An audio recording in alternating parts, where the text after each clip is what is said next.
This is real, unbiased boxing. Hey, how y'all doing? It's your boy. Let's talk back again with another one. So, today's boxing news, man. I just want to clarify something and say something about this.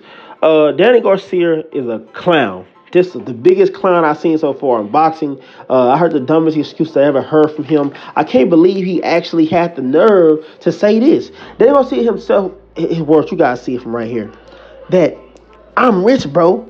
I don't need to fight you. Then put the hands up. Then he says, plus I ain't paying all those sanction fees. I can use some of that money for more real estate. So you guys know what this clown is saying?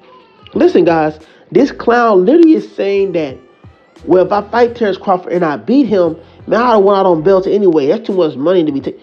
Do you understand what this moron just said?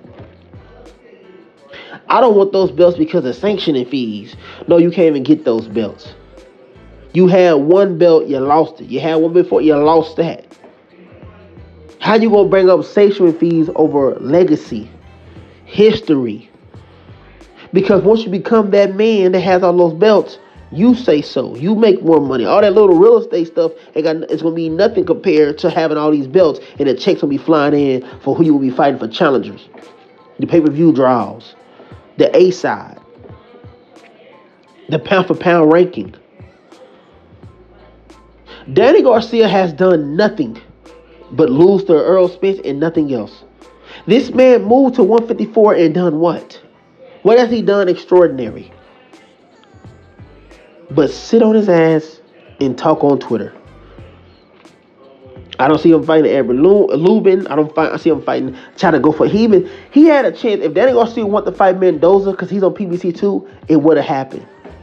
He could have fought Brandon Mendoza, got in that position, beat Brandon Mendoza, got in that position to be right in the mix with Tim Tszyu and Terrence Crawford and Jamel Charlo if he coming down. Only thing on that, Jamel Charlo is ducking Terrence Crawford. That man said he ain't coming back to get his ass whooped. Hey, I'm just saying, like, still be a good fight. I'm just saying how he acting is like he might be a little scared how he did Earl Spence, and I heard Earl Spence just beat him up in the gym. So a man that he dogged Earl Spence. Imagine what he do to Jamel Charlo. I'm just saying, guys, this is what I'm preaching from what I've seen, how Jamel Charlo's acting about fighting Terrence Crawford.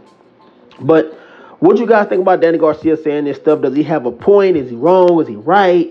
Is Danny Garcia really that guy? And, he don't need to fight Terrence Crawford. He got so much going on outside of boxing, but not in boxing. I think you guys watch. Maybe like I'm subscribe. My man, peace. Undisputed Talk. Remember to like, comment, and subscribe.